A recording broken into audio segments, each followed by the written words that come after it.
So we are discussing genetics, Mendelian genetics. और अब तक के वीडियोस में हमने मोनोहाइब्रिड क्रॉस और उससे जो भी हम इम्प्लीकेशंस डिराइव कर सकते थे वो देखा। Law of dominance, law of segregation, back cross किसे कहते हैं, टेस्ट क्रॉस किसे कहते हैं और रेसिप्रोकल क्रॉस किसे कहते हैं। अब हम थोड़ा सा एक डिफरेंट स्फीयर में जा रहे हैं। अब हम डिवाइस कर रहे हैं what is called as a dihybrid cross. तो इस डाई हाइब्रिड क्रॉस को समझने के लिए, जैसे मोनो हाइब्रिड क्रॉस में हमने एक कैरेक्टर लिया था और उसके कंट्रास्टिंग ट्रेड्स के बीच में हमने क्या कराया था, क्रॉस कराया था। यहाँ पर हम दो कैरेक्टर्स लेंगे। सो इसका मतलब हमने दो कैरेक्टर्स ले लिए और उनके ऑल्टरनेट फॉर्म्स के बीच में क्या कराएंगे, क्रॉस कराएंगे। So now this should be very easy to understand. So for example इस बारी मैं ले लेता हूँ सीड शेप। सीड शेप, इसमें जो डोमिनेंट ट्रेट है दैट इज राउंड और जो रिसेसिव है that is called as wrinkled. So round, wrinkled, ये ऑल्टरनेट फॉर्म्स हैं सेम कैरेक्टर के। इस कैरेक्टर को हमने क्या कहा, सीड शेप। हम अभी भी बात पाइसम सटाइवम या गार्डन पी की कर रहे हैं। दूसरा हमने कैरेक्टर ले लिया सीड कलर, और सीड कलर में हमने ये देखा कि dominant would be yellow and recessive would be green. So ये अब हम देख रहे हैं कि ये दो डिफरेंट, अब मैंने ये डाई हाइब्रिड का मतलब आपको समझ में आ गया, दो डिफरेंट कैरेक्टर्स चूज किए हैं, सीड शेप और सीड कलर। इसका मतलब ये हुआ कि मैं पेरेंटल जनरेशन में एक प्लांट लूंगा जो कि राउंड येलो होगा। आप इसको येलो राउंड भी लिख सकते हैं। हमने क्या कहा, क्या होगा, राउंड येलो, और इसको क्रॉस पॉलिनेट कराऊंगा एक और जो कि हाइब्रिड, दूसरा जो इसका बिल्कुल अपोजिट होगा वो हम लेंगे रिंकल्ड और ग्रीन। सो अब आपको समझ में आ रहा है कि हम दो अलग अलग कैरेक्टर्स और उनके ऑल्टरनेट फॉर्म्स के बीच में क्या करा रहे हैं, क्रॉस पॉलिनेटेड करा रहे हैं। हमेशा की तरह फिर हम ये देखेंगे कि ये जो पेरेंटल जनरेशन है इसके प्लांट्स प्योर लाइंस होने चाहिए। प्योर लाइंस का मतलब ये ट्रू ब्रीड करें। इसका मतलब राउंड येलो सेल्फिंग पे केवल कैसे प्लांट्स बनाए, राउंड येलो, और रिंकल्ड ग्रीन सेल्फिंग पे केवल कैसे प्लांट्स बनाए, रिंकल्ड ग्रीन बनाए। अब क्योंकि हम जानते हैं कि हर एक के लिए दो दो यूनिट फैक्टर्स होते हैं, तो यहाँ पर जो सीड शेप है इसके लिए भी दो यूनिट फैक्टर होने चाहिए। और क्योंकि ये प्योर है तो वो दोनों यूनिट फैक्टर हमने एक सिंबल से ले लिया, capital R, capital are. So normally dominant अलील को आप किससे दिखाते हैं, कैपिटलाइज्ड लेटर से दिखाते हैं और या प्लस साइन से दिखा सकते हैं। और अगर मैं इसको येलो कह रहा हूं और फिर ये ब्रीड ट्रू कर रहा है तो ये capital R, capital R, capital Y हो गया। इसी राशनेल से ये हो गया स्मॉल आर और ये हो गया स्मॉल वाई। मेरे ख्याल से अब आप समझ पा रहे होंगे कि हम डाई हाइब्रिड क्रॉस में क्या कर रहे हैं। इस चीज को ऐसे समझते हैं कि मान लीजिए ये एक क्रोमोसोम है और इस क्रोमोसोम के ऊपर मैं ए और बी के हिसाब से बता रहा हूं। मान लीजिए यहाँ पर ये डीएनए है। हमने कहा था कि डीएनए के ऊपर एक जीन होती है, डीएनए के ऊपर कई जीन्स होती हैं। डीएनए की एक छोटी सी सेगमेंट को हम जीन कहते हैं जो कि प्रोटीन या पॉलीपेप्टाइड के लिए कोड कर रही है। ये हमने बिगिनर्स डेफिनेशन कहा था। तो अगर ये मैटरनल क्रोमोसोम है तो हमने ये कह दिया कि ये कैसा क्रोमोसोम है, पैटर्नल क्रोमोसोम है। ये दोनों क्रोमोसोम एक दूसरे के क्या है, होमोलोगस है। यहाँ पर भी उसी कैरेक्टर की जीन होगी। लेटस से कि ये जीन किसकी है, सीड शेप की है। ये मैं बिल्कुल हाइपोथेटिकल बात कर रहा हूँ, ये सीड शेप की जीन है। और हमने यहाँ पर ये कहा कि ये जीन भी कैसी है, आर, तो ये इस लोकस के लिए क्या हो गया, होमोजाइगस। और एक और जीन है लेटस से सीड कलर। देखिए मैं बिल्कुल भी उस तरह से बात नहीं कर रहा हूँ कि जो कि एक्चुअल होता है, ये मैं हाइपोथेटिकल बात बता रहा हूँ आपको कुछ बात समझाने के लिए। तो ये सीड कलर में यहाँ पर हमने क्या कहा, कैपिटल वाई है। सो इसका जीनोटाइप क्या हो गया, कैपिटल आर, कैपिटल वाई। इसको आइडियली हम ऐसे लिखेंगे, कैपिटल आर वाई जो कि एक क्रोमोसोम पर है, और स्लैश लगा करके दूसरा क्रोमोसोम दिखाएंगे, इसको हम कहेंगे कैपिटल आर, कैपिटल वाई। ये आइडियल तरीका है जीनोटाइप लिखने का। स्लैश से आप बता रहे हैं कि ये दोनों डोमिनेंट अलील्स इस वाले क्रोमोसोम पर हैं और दोनों डोमिनेंट अलील्स इस वाले क्रोमोसोम पर है। इसको आप ऐसे भी लिख सकते हैं। अगर हम इसको देखें तो इसमें भी जो सेम क्रोमोसोम्स हैं उनके ऊपर हम देखेंगे यही एलील्स होंगी, यही जीन्स होंगी, लेकिन यहाँ पर जो अलील होगी वो स्मॉल आर, यहाँ पर जो अलील होगी स्मॉल आर, यहाँ पर कौन सी होगी स्मॉल वाई, और यहाँ पर कौन सी होगी स्मॉल वाई। तो इसका जीनोटाइप क्या हुआ, small R small R small Y, या मैं इसको ऐसे लिखूंगा R Y slash R Y. ये बात अब आपको समझ में आ गई है डाई हाइब्रिड में। अब देखिए ये दोनों एक ही जीन की अलील है, ये सेम लोकस पे लोकेटेड है, ये दोनों भी एक ही जीन की अलील है, ये सेम लोकस पे क्या कहते हैं लोकेटेड है, लेकिन ये और ये अलील लोकस को शेयर नहीं कर रही है। सो ये बात बड़े ध्यान से समझ लीजिए, ये दोनों तो लोकस शेयर कर रही है, सेम जीन की अलील्स हैं, ये डिफरेंट जीन्स हैं। ये दोनों क्या हैं बेटे, डिफरेंट जीन्स हैं, क्योंकि इनकी अलील्स एक दूसरे के साथ में लोकस को शेयर नहीं कर रही है। आई होप मैं आपको समझा पाया हूं कि डाई हाइब्रिड में जीन किस तरह लोकेटेड हो सकती है। जरूरी नहीं है कि ये दोनों जीन इसी क्रोमोसोम पर हो, इस ऑर्गेनिज्म में और भी क्रोमोसोम हो सकते हैं। तो अगर ये क्रोमोसोम नंबर 1 है तो दूसरा मान लीजिए क्रोमोसोम नंबर 2 पर हो सकता है ये वाली जीन हो, लेकिन अब की बार ये दोनों जो अलील्स हैं वो इनके साथ लोकस को शेयर नहीं कर रही हैं, इनको हम नॉन अलीलिक जीन्स कह देंगे। That means they do not share the same locus alleles. I hope this thing is absolutely clear. So हम अब की बार कौन सा क्रॉस कर रहे हैं, डाई हाइब्रिड क्रॉस कर रहे हैं। इस डाई हाइब्रिड क्रॉस को करने से हमें एक छोटा सा एलिमेंटल कंसेप्ट पढ़ना होगा कि अगर किसी प्लांट का जीनोटाइप दिया हुआ है तो वो कितने और कितनी तरह के गैमेट्स बना सकता है। सो हमने ये कहा कि बड़ी सिंपल सी बात हम कर रहे हैं कि अगर किसी प्लांट का आपको जीनोटाइप दिया हुआ है तो 2 क्वेश्चन आपसे पूछे जा सकते हैं कि ये कितने गैमेट बनाएगा और कितनी तरह के गैमेट्स बनाएगा। सो अगर हम ये देख रहे हैं सो इसको हम एक जनरलाइज्ड फॉर्म में ले लेते हैं ए और बी में। सो अगर आप इस प्लांट को देखें, capital A small A, capital B small B, ये 2 डिफरेंट जीन्स हैं, इनकी अलील्स एक दूसरे के साथ लोकस को शेयर नहीं कर रही है। कैपिटल ए और स्मॉल ए उसी लोकस पे होगा, कैपिटल बी और स्मॉल बी भी उसी लोकस पे होगा। ये बात समझ में आ गई।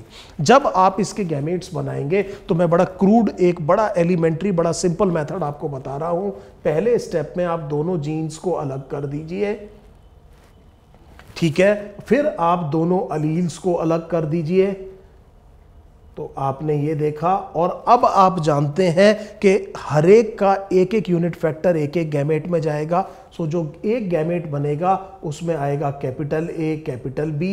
कैपिटल ए एक गैमेट में नहीं हो सकता, एक गैमेट में एक ही लोकस की दोनों अलील्स नहीं हो सकती। और इसी तरह आप ये देखेंगे, ये बना कैपिटल ए स्मॉल बी, और ये बना स्मॉल ए कैपिटल बी, और एक और बना स्मॉल ए स्मॉल बी। सो हमने ये देखा कि ये कितने गैमेट्स बना रहा है, नंबर ऑफ गैमेट्स इसमें कितना हो गया 4, एंड टाइप्स ऑफ गैमेट्स भी अगर आप देखें तो कितने हो गए 4।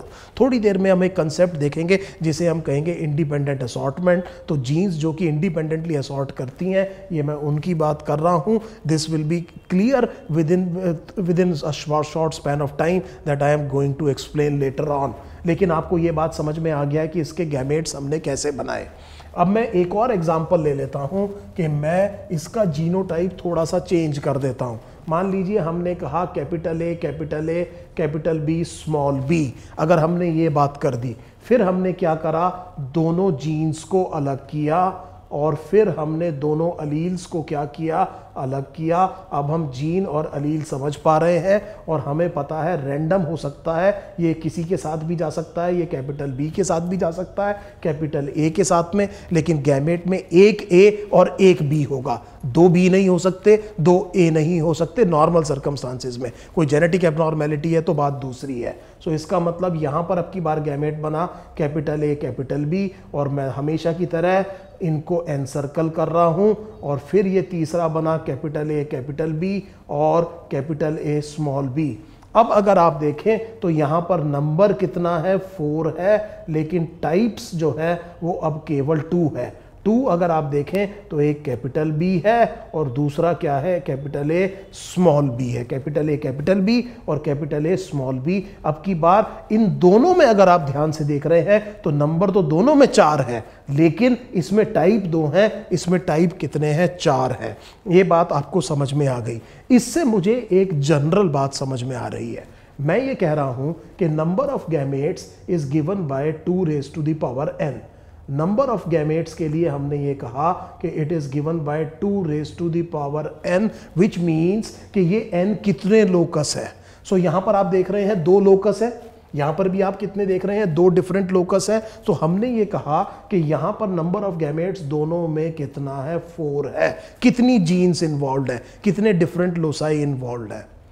लेकिन जब आपने number of types of gametes बताना है, number of types of gametes बताना है, तब आप ये दोबारा से फॉर्मूला लेंगे 2 raise to the power n। लेकिन अब की बार n केवल वो लोकस होंगे जो हेट्रोजाइगस है। सो n का मतलब अब की बार केवल हेट्रोजाइगस लोसाई होंगे। This is absolutely clear. So अगर आप यहां पर देखें ये दोनों लोकस हेट्रोजाइगस है, इसीलिए यहां पर टाइप्स भी कितना आया है, 4। लेकिन यहां पर अगर आप देखें केवल एक क्या है, हेट्रोलोगस है, हेट्रोजाइगस है, इसीलिए यहां पर 2 raise to the power n types of gametes कितने बने हैं बेटे, 2 बने हैं। लेकिन नंबर यहां पर 4 बनेगा क्योंकि एक्चुअली लोकस कितने हैं, 2 हैं। तो टोटल नंबर कितना, 4, टाइप कितना, 2। बाय द सेम आर्ग्यूमेंट अगर आप देखें capital A capital A capital B, इसमें number of gametes will always be 4 and the type would be 1 because 2 raise to the power 0। इसका मतलब यह हुआ कि कोई भी लोकस हेट्रोजाइगस नहीं है और 2 raise to the power 0 is equal to 1। I hope this thing is absolutely clear. इस तरह से आपको क्या बताना है कि नंबर और टाइप्स ऑफ गैमेट्स बताने हैं। ये बात आपको बहुत अच्छी तरह से समझ में आ गई। जब आप मोनो हाइब्रिड कर रहे थे तो कैपिटल टी स्मॉल टी एक ही लोकस था, तो हमने ये देखा था कि इसमें जो है बेसिकली जो नंबर ऑफ गैमेट्स हैं वो कितने बनेंगे, 2 बनेंगे। नंबर ऑफ गैमेट्स कितने बनेंगे, 2। सो इसी तरह से हम अगर एक एग्जाम्पल जिसकी चांसेस बहुत कम है, लेकिन एक बार समझ लीजिए कि अगर मैं ट्राई हाइब्रिड की बात करूं, तो मैं किस तरह से गैमेट फॉर्मेशन को बता सकता हूं। सो अगर हम ये देखें, एक ट्राई हाइब्रिड हमने ले लिया, capital A small A, capital B small B, capital C small C. अब मुझे पता है कि total number of gametes would be 8, 2 raise to the power 3, क्योंकि 3 डिफरेंट लोकस है। और मुझे पता है कि यहाँ पर टाइप्स भी विल बी इक्वल टू 8, क्योंकि तीनों के तीनों लोकस क्या हैं, हेट्रोजाइगस हैं। सो मुझे ये समझ में आ गया कि दोनों का नंबर क्या होगा, 8 होगा। मैं एक फॉर्क लाइन मेथड इस्तेमाल कर रहा हूँ। फॉर्क लाइन मेथड में हमने capital A small A, capital B small B, capital C small C को क्या कर दिया, अलग कर दिया। उसके बाद में capital A small A, capital B small B, capital C small C अलग कर दिया। अब मैंने कैपिटल ए लिया, it can go with either capital B और स्मॉल बी। आप समझ रहे हैं, ये कैपिटल ए कैपिटल बी के साथ भी जा सकता है, स्मॉल बी के साथ में भी जा सकता है, और ये कॉम्बिनेशन किसी भी सी के साथ जा सकता है। सो एक गैमेट बनेगा capital A capital B capital C, एक बनेगा capital A capital B small C. और अगर आप यहां देखें तो सेम आर्ग्यूमेंट से ये भी किसी भी सी के साथ जा सकता है, capital A small B capital C and capital A small B small C. So इधर 4 गैमेट बन गए। अब हम दूसरा ए लेंगे, ये भी किसी भी बी के साथ जा सकता है और हर एक कॉम्बिनेशन किसी भी सी के साथ जा सकता है। एक गैमेट ये, एक गैमेट ये बन गया, और यहां पर भी हमने क्या कहा, एक गैमेट ये बना और एक गैमेट ये बन गया। सो आप देख पा रहे हैं, हमने पहले ही प्रेडिक्ट किया था कि टोटल नंबर ऑफ गैमेट्स कितने हैं, 8 है, और हम देख रहे हैं कि इसमें टाइप्स ऑफ गैमेट्स भी कितने हैं, 8 है। अब अगर मान लीजिए ये capital A capital B small B capital C होता तो नंबर ऑफ गैमेट्स कितने बनते, 8, क्योंकि 3 लोकस है। लेकिन हेट्रोजाइगस केवल कितने हैं, एक ही लोकस है, तो इसका मतलब टाइप्स ऑफ गैमेट्स कितना बनता, 2 F2 बनता। सो अगर फिर एक देखें capital A, capital B, capital C, capital D, capital D, तो आपको पता है अब की बार नंबर ऑफ गैमेट्स कितने होंगे, 16 होंगे, लेकिन हेट्रोजाइगस केवल 3 लोकस है, तो टाइप ऑफ गैमेट्स कितने होंगे, 8 होंगे। सो ये क्वेश्चन बड़ी आसानी से आप कर सकते हैं। एग्जाम में हो सकता है आपको एक जीनोटाइप दिया हुआ हो और वो कहें कि मान लीजिए सारी की सारी जीन्स इंडिपेंडेंटली असॉर्ट कर रही हैं, जिसका मतलब हम थोड़ी देर में देखेंगे, तो इसके कितने गैमेट बनेंगे या कितनी तरह के गैमेट बनेंगे। कितने गैमेट में आपने टोटल को काउंट करना है और कितनी तरह के में आपने केवल उनको काउंट करना है जो हेट्रोजाइगस है। I hope this thing is absolutely clear. So हम वापस आते हैं अपनी डाई हाइब्रिड क्रॉस पर, जिसे हम डिस्कस कर रहे थे। हमारे पास पेरेंटल जनरेशन में 2 प्योर प्लांट्स थे, एक को हमने कहा था प्योर राउंड येलो और एक को हमने कहा था प्योर रिंकल्ड ग्रीन। आप जानते हैं रिंकल्ड ग्रीन के आगे प्योर कहने की जरूरत नहीं है। सो एक को हमने कहा था राउंड येलो और दूसरे को हमने क्या कहा, रिंकल्ड ग्रीन। और हमने ये देखा कि ये क्योंकि प्योर ब्रीडिंग है तो इसका जीनोटाइप ये होगा, ये भी प्योर ब्रीडिंग है तो इसका जीनोटाइप ये होगा। अब अगर जो अभी मैंने आपको पढ़ाया आप उस बात को समझ पा रहे हैं, तो ये कितनी तरह के गैमेट्स बनाएगा, एक तरह के बनाएगा तो 4, लेकिन कितनी तरह के, एक तरह के, और वो gamete capital R capital Y होगा। हर एक लोकस का एक एक यूनिट फैक्टर आएगा। आई hope this thing is absolutely clear. ये भी कितनी तरह के गैमेट्स बनाएगा, एक ही तरह के गैमेट्स बनाएगा। इसको हमने क्या कहा, स्मॉल r स्मॉल y। और हम क्या देखेंगे कि क्योंकि ये भी 4 ये भी 4, आप इसको ऐसे भी कर सकते हैं, capital R capital R capital Y, capital R capital Y, capital R capital Y, capital R capital Y। ये मैं आपको सिंप्लीफाई करने के लिए बता रहा हूँ। Small r small y, small r small y, small r small y and small r small y।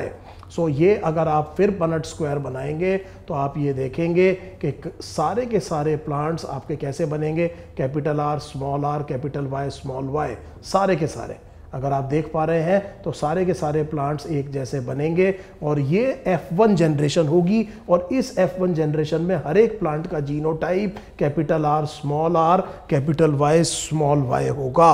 सो ये बात बहुत अच्छे से समझ में आ गई और ये बात तय है। लॉ ऑफ डोमिनेंस से आपको पता है ये डोमिनेंट अलील है और ये कैसी है, रिसेसिव अलील है। जब ये एक साथ है तो ये अपने आप को एक्सप्रेस करेगी, इसीलिए ये दिखने में कैसे होगा, राउंड होगा। और यहाँ पर ये वाली अलील अपने आप को एक्सप्रेस करेगी तो ये दिखने में कैसा होगा, येलो होगा। सो F1 जितने भी प्लांट्स हैं वो सारे के सारे क्या होंगे, राउंड येलो होंगे। So I hope this thing is absolutely clear. फिर हम इसकी सेल्फिंग से क्या जनरेट करेंगे, F2 जनरेट करेंगे। सो इस प्लांट की सेल्फिंग से हम क्या जनरेट करेंगे, F2, and then we will complete the dihybrid cross. So आप इस वीडियो को एक बार दोबारा बहुत अच्छी तरह से देखिए, जिस तरह से मैंने गैमेट फॉर्मेशन की बात की थी, और फिर मैं आकर के वापस इस डाई हाइब्रिड क्रॉस को कंप्लीट करता हूं।